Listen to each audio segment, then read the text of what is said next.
Hello and welcome to the channel. Today I'm cooking one of my favourite sides. It's something that can be paired with so many dishes. It's that big dollop of comfort food, it's mashed potato.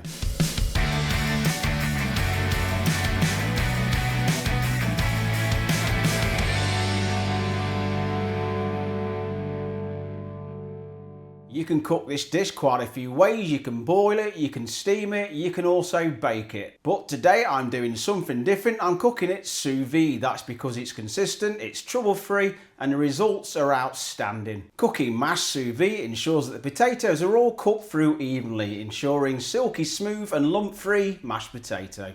We also get the added bonus of adding our milk and butter right at the start of the cooking process, so our spuds are taking on all that extra flavour right from the off. Also, I'm sure there'll be a few of you Thermomix TM6 fans watching this video. You'll also probably know that your machine has a sous vide function. If you want to cook this recipe, you will have to half it due to the limited bowl size of the TM6.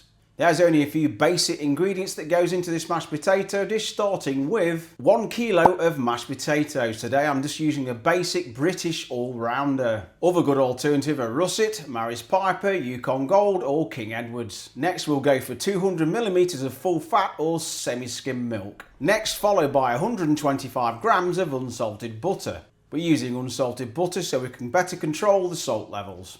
Right, as I always say, what we're waiting for, let's get cooking. Firstly, it's time for the worst bit. I know it sucks, but someone's got to peel them spuds. Put them in some water while you do the rest. This will help prevent oxidation. This is where potatoes will lose their colour. Now slice your potatoes as evenly as possible. Your standard size potato will be typically into thirds. They don't have to be perfect, but if you slice them roughly about the same thickness as I am here, you won't be far wrong. Grab a sous vide bag big enough to hold your potatoes with some room to spare. This will make it much easier to vac seal our potatoes without getting milk all over the worktop. Now it's time to bag them spuds. I place my sous vide bag into a large jug. I find it helps make the process much easier. Next, add the butter and the milk. Followed by a pinch of salt, not too much, will correct the seasoning last. Next, position your bag on the vacuum sealer.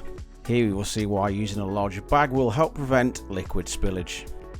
Now it's time to vac seal.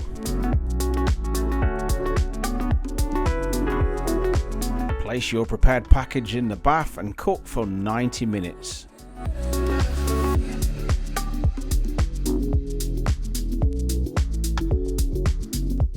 When the 90 minutes is up, it's time to remove those perfectly cooked potatoes. The next part of this recipe is critical. Under no circumstances discard the milk and butter mixture. It's absolute liquid gold. Snip a hole in the end of your bag and carefully drain into a bowl. Now it's time to get mashing. Feel free to use a standard potato masher, but you'll get far better and smoother results using a potato ricer. They're relatively cheap and much less effort. I don't recommend using the blender option because you can overwork the potatoes and cause them to go gloopy. The benefit of cooking these potatoes sous vide is that we are guaranteed that potatoes are perfectly and evenly cooked. Now it's time to add that liquid gold. Start by giving the mixture a quick stir. We'll start by adding about a third, we'll combine and then check the consistency. It's really up to you how much of this liquid you add. It depends on how you like your mashed potato. The more you add, the richer and more delicious they'll become. I've decided that at this stage I can add quite a bit more of this mixture to my mashed potato. I like my mashed potatoes quite loose, almost like a puree. Keep working the liquid in, you should almost use it all.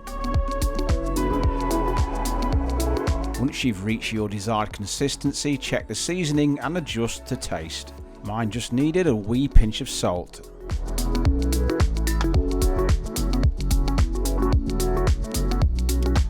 Mix back through and that is it, we are done. Transfer your delicious Moorish creation to a serving bowl and if you want, garnish with some chives. I know this process takes longer, but trust me, once you've sous vide mashed potatoes, there's no going back. Thank you very much for watching, I do hope you'll subscribe and leave a like. I'll see you next time.